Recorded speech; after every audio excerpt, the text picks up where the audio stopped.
Hi hello అందరికీ, అందరు ఎలా ఉన్నారండి? నేనైతే చాలా చాలా బాగున్నానండి. ఈరోజైతే చికెన్ కర్రీ అయితే చేసుకుందామండి. ఎవరైనా చాలా ఈజీగా చేసుకునేలా కుక్కర్లో అయితే ఈరోజు చికెన్ కర్రీ అయితే చేసుకుందామండి. రెసిపీ చూసేద్దాం. ఛానల్ సబ్స్క్రైబ్ చేసుకొని వచ్చేయండి. ముందుగా చికెన్ అయితే ఇలా చిన్న చిన్న పీసెస్ కింద కట్ చేసుకొని నీట్గా 3-4 టైమ్స్ అయితే వాష్ చేసుకొని పెట్టుకోవాలండి. ఉల్లిపాయలు, టమాటాలు, పచ్చిమిర్చి ఇలా చిన్న చిన్న ముక్కల కింద అయితే కట్ చేసుకొని పెట్టుకోవాలి. స్టవ్ మీద కుక్కర్ పెట్టుకొని ఆయిల్ అయితే వేసుకోవాలి.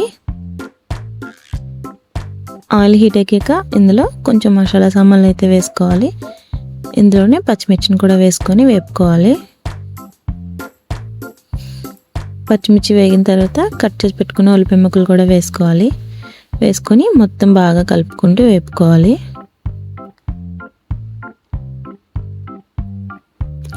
ఉల్లిపాయ ముక్కలు అయితే వేగిపోయాయి.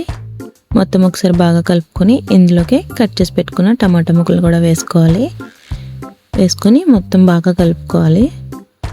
కలుపుకొని ఒక 5 నిమిషాలు అయితే టమాటాలు అయితే బాగా మగ్గనివ్వాలి.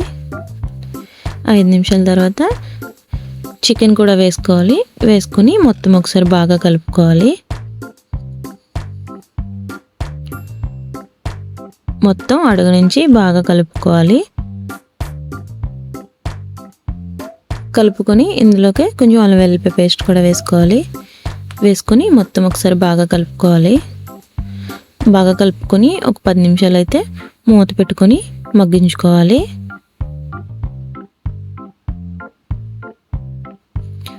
ఐదు నిమిషాల తర్వాత మూత తీసుకుంటే చికెన్లో వాటర్ అనేది ఇలా బయటకు వస్తుంది. అప్పుడే ఇందులోకి సాల్ట్, కారం కూడా వేసుకోవాలి. వేసుకొని మూత పెట్టుకోవాలి.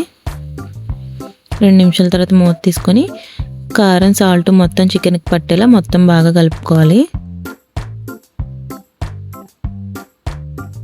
మొత్తం బాగా కలుపుకోవాలి. అప్పుడే కారం చికెన్కి బాగా పడుతుంది.